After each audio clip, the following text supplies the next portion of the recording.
Добрый вечер, уважаемые друзья, дамы и господи. Господи, да помогу. Всех от всей души поздравляем с Днем смеха, с Днем юмора. Добро пожаловать, друзья. Собственно, почему я вышел на сцену, я хочу с вами поделиться небольшим лайфхаком. Я вот хочу с вами поделиться, вот почему настолько мы сейчас финансово неграмотные. Почему нашей зарплаты не хватает в месяц? В чем проблема? Где подвох? Давайте, ребята, я с вами... Зачем, Кайрат? Что зачем? Зачем говоришь ты русский язык? А что? Это народ, чемпионский народ, это всем казахи. И что?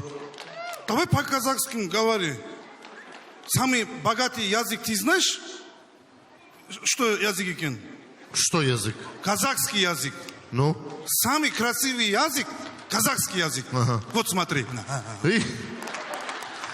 Шын мәнісінде, құрметті... Осылай по-казахски сөйле. Да? Ұяттың орысшасы қалай? Стыд. Стыд болады.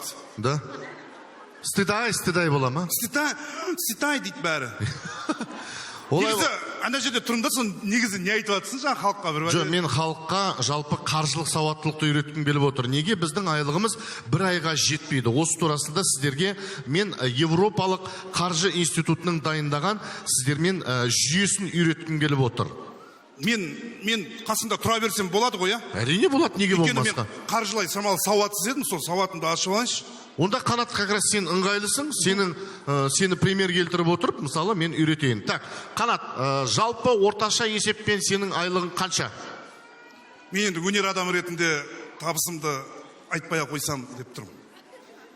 Ну да былай істейік, онда Қанаттың орташа есеппен айлық есебі, көрсеткіш есеппен 500 мың теңге деп алайық. 500 мың теңге Қанат... Сәл қосыңызшы қайрекен, 500 мың деген. Жаңа ыңғайсыз екен қанша жасасаң да. Жарайды, 1,5 миллион. 1,5 миллион теңге Қанат бір айда неге жеткізе алмайды? Себебі неде? Сәл қосасыз ба, қайреке? Сен құнығып баратқан жоқсың ба, көке? Ыңғайсыз да просто 1,5 миллион. Жарайды, 31 миллион 500 мың теңге. 31 миллион 500 мың теңгені Қанат келесі айға дейін неге жеткізе алмайды? Мынау кімдікі? Сенікі? 31 миллион бір айлық табысың. Ақшам қайда менің? Ей, Қанат, қомаш, мен саған мысал ретінде айтып отырмын ғой, мысал, жоқ бұл ақша сенде. Мысал ма? Мысал болса, көбейтсе оны несіне аяйсың? Жарайды, 931 миллион теңге. 931 миллион. Бір айда табатыным. Бір айда Қанаттың табысы 931. Рахмет, Қайреке. Ұра бер. Қайқа кеттің, Мен сен сияқты кедейлермен сөйлеспеймін, Қайрат. Ей, Қанат, қойшы, сен не істеп кеттің миды ашытып? Қойшы, Қанат, былай істейік.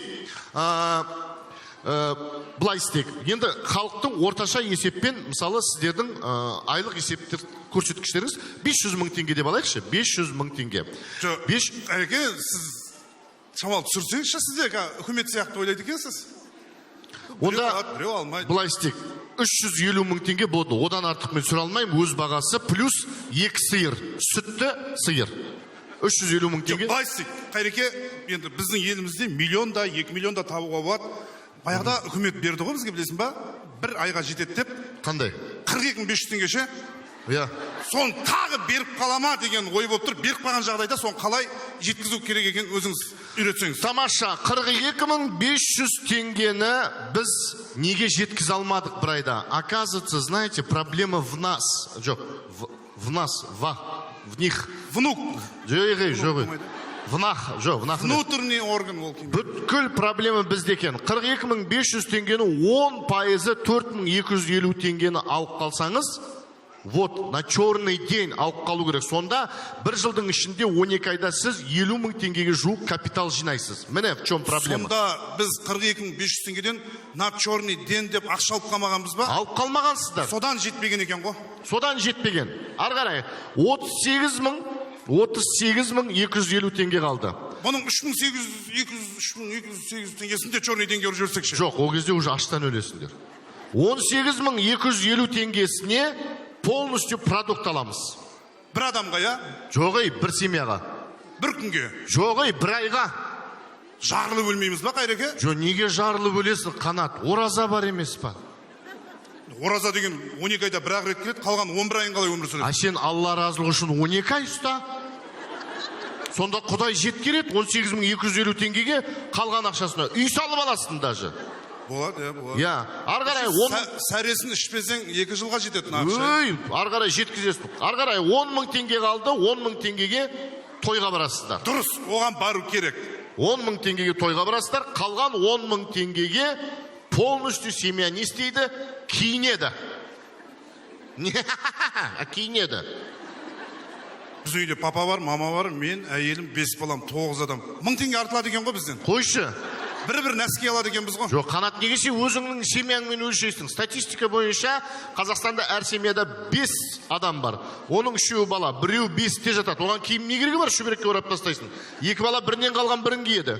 А қазір унисекси деген бар, күйеуі еркек әйелінікін киеді, әйел еркектікін киеді. Бітті. Или вообще тас ғасырындай өмір сүріңіздер. Там вообще легче. Жапырақ байлап аласың. Еркекке 1 жапырақ, әйелге 3 жапырақ. Бітті. 42.500 теңгеге бақытты ғұмыр кешуге болады. Бұл еуропалық статистикалық экономикалық жүйенің шығарып отырған керемет жүйесі. Негізі қайрекетсіздігі дұрыс емес мынау. Мен жеткізіп берейін мынаны бір айға. Ал жеткізіп бер ал. Қазақстан Республикасының статистикалық институт ондай бар ма бізде? Бар ғой, неге жоқ? Солардың айтуы бойынша 42.500 теңгенің 42.000 теңгесіне азық түлік аласың. 500 теңге не үшін алып қалып отырсың? Единица саласың, Қайрат. Не үшін? Келесі айға жету үшін анаған звондайсың, қарызға ақшаласың, өмір сүру керек қой, Қайреке. Тамаша, құрмет қошеметтеріңіз. Шын мәнісінде 42.500 теңгеге өмір сүре алған ол Қазақстан ғана.